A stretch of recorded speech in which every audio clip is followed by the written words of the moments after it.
Be advised, the opinions and views of the hosts and guests do not reflect those of the station.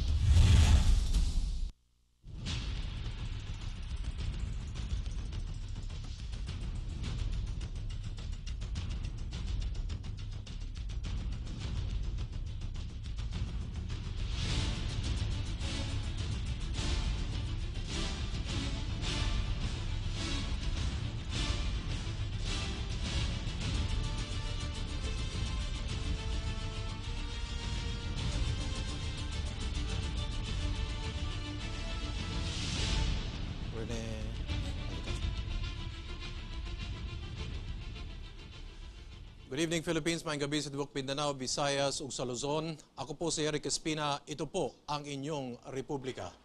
Sa gabing ito po ay pag-uusapan natin ang mga nangyaring mga balita sa ating pahayagan. Higit dito ay ano nangyayari po sa Syria, patungkol po sa ating mga OFWs doon. Ano po ang programa ng ating DFA patungkol naman sa mga pasaporte na pwedeng i-process yata sa mga malls. Tatanungin natin yan sa ating guest at higit sa lahat po, ano nangyari sa APEC, lalo na doon sa planong usapan ni Presidente Benigno Aquino o Pinoy at si Hu Jintao ng People's Republic of China.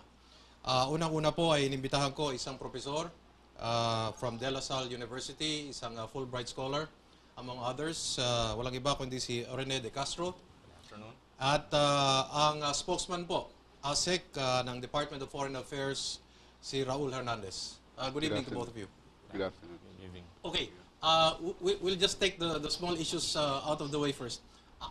What is the program of DFA with regards to these passports now at malls for processing? Well, by the end of the year, we are hoping to be able to have our consular offices in the malls throughout key cities in the Philippines. So we already started one in Pampanga, Okay. San Fernando, and Angeles. And 2 weeks ago, we opened one in Mega Mall. Okay. And we are opening several weeks from now in Robinson's Galleria. Oh, okay. And we will also open one next week in Davao. Okay. And after that, Jansen and other key cities in the country. This is not anymore pilot testing. This is like a full-blown go at making it most convenient and available to the public. Yes, this is a full-blown program of the government to bring the services or bring the government closer to the people. So we want to offer them more efficient and convenient way of applying for passports and other consular services, and therefore make the use of their time more efficient and it will convenient, decongest your consular services? and also decongest our consular services, and we would also have savings of about $1 billion. Really? Yes. Over 10 years. How come? This? How come? Because we will not be spending for the rentals of this Really, offices in the malls. So libre ito. This is Being offered free, by the malls. Being offered by the malls. It's a common, no? It's PPP arrangements with partnership, private government partnership. You have a contract with this, of course, with Yes, the malls. of course. I just hope later on it's not like free parking in the start and then later on they decide we're going to charge you because No, we never know. I hope it doesn't happen. No, it will not happen. Okay. We have to make sure that this will be the terms of Free. the contract, and it's free, and because by bringing in our people, the applicants, they will also be able to buy and use their facilities there. These are DFA personnel, or this is a contracted, outsourced, employees. Oh, the the personnel who will be manning our consular offices Yes. in the malls will be DFA personnel. Okay. Yes. Differences if, let's say, this is basically renewal of passports. This is not an application of new passport. Application and renewal of passports, and also authentication of certain documents. And then can I get it in the same place? You Or it's can, going yeah. to be mailed to me? How is it? You can get it in the same place, or you can ask that this be delivered to your house in the convenience of your okay. homes after several days. And the cost is the same, lower? Yeah, you'll if it is delivered to your homes, I think you have only to pay about 100 Okay. for such delivery fee. Do you see, what's the figure that we're talking about? You talk about 100 outlets? You're talking No, about all the malls in the Philippines? No, by the end of the year, we are hoping that we will have 13 such offices in the malls all over the country. So, but we will try to increase the numbers, and hopefully we will have more of our passport offices in the malls throughout the country. Hopefully also in Mindanao and in the Visayas, Oh, where yes, they really yes. badly need it also. Yes. We will have in Jensen, as I said. We will also have in Davao and Cagayan de Oro, are you going to? Yes, yeah. We are they are now being arranged. What's happening in Syria as far as the OFWs are concerned? Well, this morning we just received repatriates of about 263 from Damascus, and they were repatriated without cost from us, from the government, because the Secretary of Foreign Affairs, who was there last week, was able to negotiate for the waiver of the exit visa requirements and other fees. So this is, a good thing for us, and the repatriation was facilitated by the government. Thanks to the incumbent government? Thanks to the Syrian government. Syrian government, Yes, yes. And also, the IOM has also helped us in by chartering a plane for the 263 OFWs. Okay. And what happens to the Filipinos who decide we still want to stay here and work? yes, that's the problem, because, as you know, the violence is getting a little bit, it's worsening, deteriorating. The security situation is deteriorating, and we would like all the Filipinos to leave the area. But I'm sure, because some of them are, they prefer to stay. are feeling that they are not yet, their safety is not yet at risk. So they would prefer to stay there. Maybe they have also good employers, and their employers have assured them of their safety. And they're still part of the regime, or they're still part of the government? And they are also, and they are making good money, a number of them. So just like in Libya, they decided, they will decide not to leave. We're not allowing Filipinos to go to Syria to seek employment. Definitely, that's a crazy idea. No? Yes, there is already a deployment ban for Filipinos to seek jobs in Syria. And we have actually this mandatory repatriation, the alert level 4, which bars anybody from going to Syria to find work. What's our Philippine position with the Syrian government? Are we adopting the American position, or we have our own original position? Well, now what we always say is that what is important for us is the safety of our people. So we are focused on that, and therefore we would rather have this strategic silence that we call, because what is important is the protection and the welfare of the thousands of Filipinos that we have in Syria. So what we're saying is we'll let the Syrian people decide their own fate, in short. Well, we would like them to settle their problems there as soon as possible, and in a peaceful manner, so that people could go back to their old lives, and and we're not feeling any pressure from our allies to join them in making any statements, or I hope not. Are we? Well, As always, there are some, Okay. attempts, but we have always told them that the priority of this government is the safety and the welfare and the interests of our people. Okay. What did the Philippines gain from APEC in Vladivostok? We had, I'm sure, a line of objectives that we should have wanted to achieve, but were we able to at least achieve majority of the objectives? Well, we were able to push our agenda as far as trade and investment liberalization is concerned. We were pushing also for innovative development, which is very important in order to develop further. And it is also important that the relationship with other APEC members are maintained and if not improved. And what is important is we have shown to them that we are open for business and that our figures are economic statistics are improving, and this is a good place, not only to visit but also to invest. Did the Philippines have any agenda to create special, stronger ties with Russia, or was there an attempt to make special efforts to strengthen our ties with Russia? Well, there was no bilateral talks with scheduled with Russia. Yeah. But we have been dealing with Russia, and we have a number of bilateral agreements with Russia, which also includes defense agreement. Yes. And yes, it has always been our interest to enhance that relationship.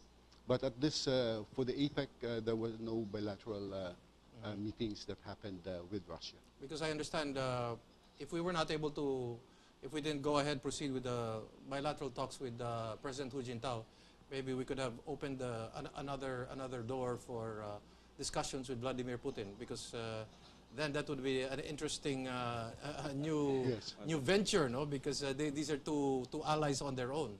Well, actually, what we are doing with our ambassador now in Russia is trying to get Russia to invest more in the Philippines. More on business. In business and in mining especially.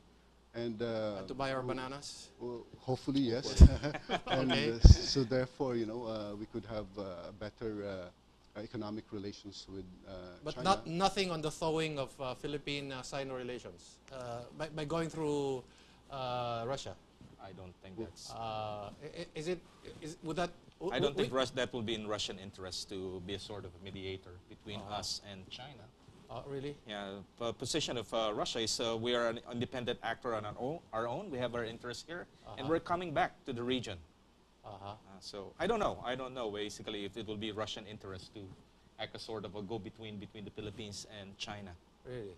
Even if, how would you approach Russia if you wanted to somehow get through China? Well, look at what Vietnam is doing.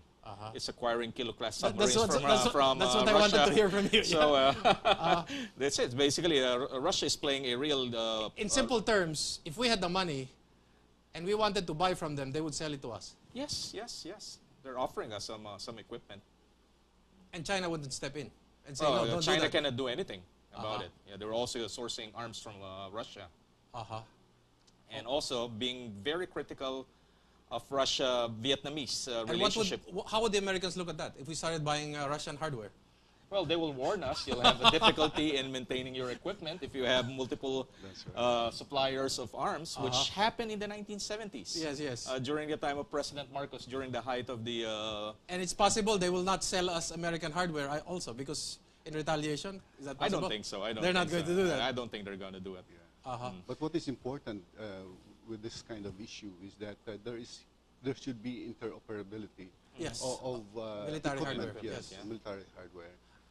It was reported that it was the People's Republic of China that wanted to initiate the talks, bilateral talks between President Hu Jintao and President Aquino.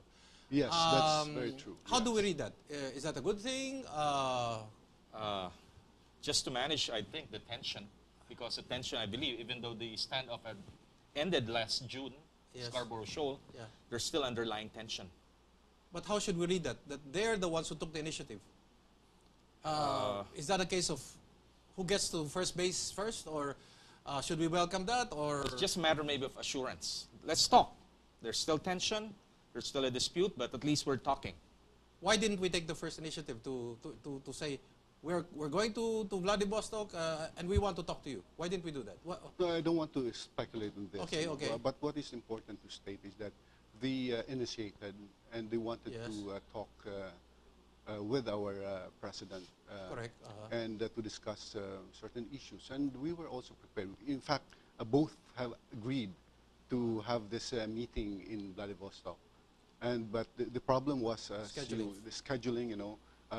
We were hoping that there will be more time as the days go by. But in the end, they were just overtaken by all the other bilaterals and also the other activities under the APEC. What I'm trying to ask summit. is, why didn't we initiate it?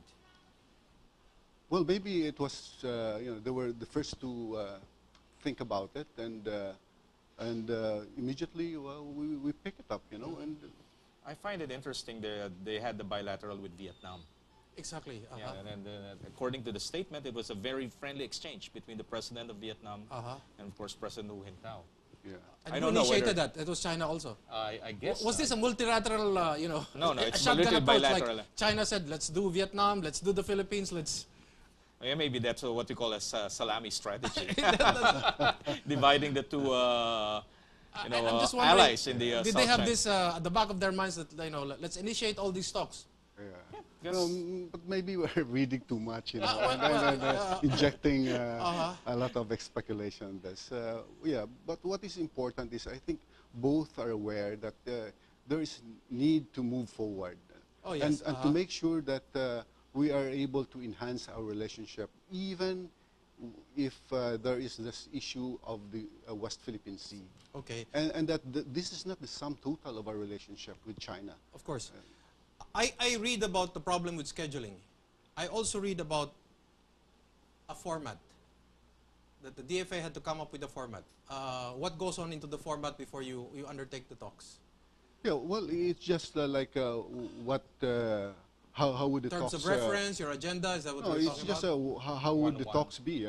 Would it be one-on-one? Will there Okay. be other people there? Okay. Talking How points? long would this be? And what are the talking points, etc. Okay. So those are the things that go What with should be the format. talking points if you were going to be asked? Well, I think there were no agreed talking points Okay. in this, and they were open to discussing any issue that are relevant for both parties. What do you Okay, think should be Captain, the I think talking it's- points? Let's not give so much substance to it. They're basically more of symbolic. Mm-hmm. You cannot really discuss substantive matters in a matter of 10, 15 minutes. It's really more of symbolism. Yes, That's yes, right, yes, that's right. yes. It's That, usually everything is the doing well with our relationship. hard or we work try- is done by the people On the right ground. behind the leaders. Yeah, the diplomats and, of course, the bureaucrats and technical staffs, not by these two leaders. So it's really more of symbolism. So how do you read this? China's trying to reach out to Vietnam, to the Philippines, and even to Taiwan. Is it yin and yang trying to put on a better face after a lot of breast beating and guess so, saber that's part. rattling? What is it? I guess so. That's the tension has been so high since we had the Scarborough Shoal incident in June. Then, of course, China's announcement that it will establish a new city in the Paracels. Then, of course, you have the sudden issuance of the U.S. State Department, basically expressing its concerns. Then, of course, you have the quid pro quo from China telling the United States to back off. You have this none of your business. So you have intense tension there in the last few months, which, of course, began as early as April with the Scarborough Shoal standoff. Positive move, open navigation of the seas. Is that a positive move? Yeah, our position there with what the foreign minister of China stated regarding freedom of navigation. Yes, yes. That the freedom of navigation has always been enshrined in international law, Yes. and specifically UNCLOS. Yes. And this could not be guaranteed by any country, you know, Good point. because no country could be a sole guarantor of freedom of navigation in the West Philippine Sea or any other sea in this world. So if, for example, by offering or saying that we guarantee freedom of navigation, China is actually saying that we will abide by the provisions of international law and UNCLOS, then it's a welcome thing. But if by saying that we will guarantee freedom of navigation in the West Philippine Sea and trying to tell the world that because this is ours, that's why we can guarantee it, then we have to object to that idea. I think the purpose there is simply to placate the United States. Because of the tension triggered by when the State Department came out with this, announcement that they're concerned about Chinese action.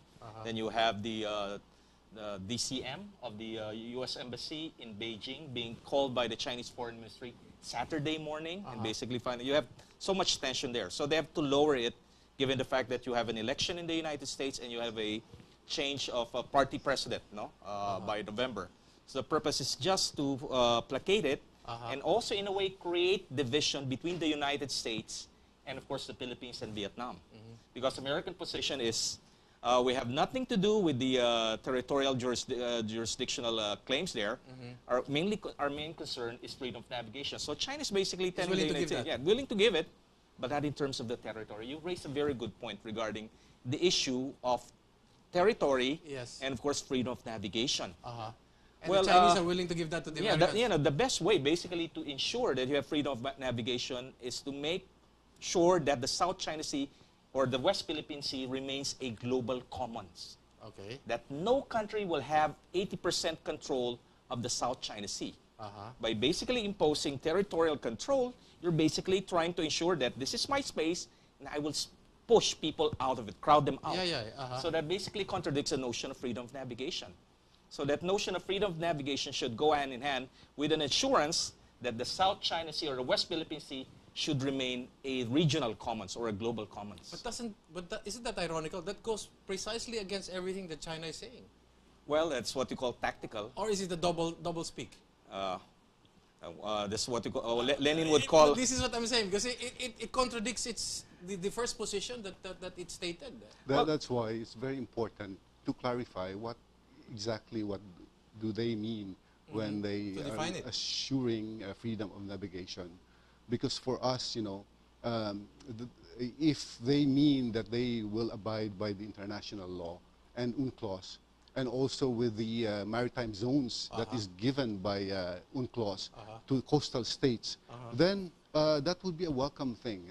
But if they're saying that we are guaranteeing this because this is ours, because we're going to guard it. Yeah, this is control, and 80% of this sea are ours. Then we are objecting to it. And they have not yet defined this. Yes. And we are saying that their 9-dash line is really an excessive claim, which is baseless under international law.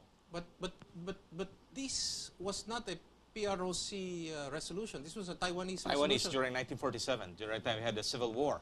So Chiang Kai-shek came out with this claim, which is really more political. At the time, of course, China was divided between the communists and the nationalists. Regime adopted later, of course. Okay. Well, Republika will return after a few reminders, and we're still going to talk about, China is still very much front and center of our discussion after a few minutes.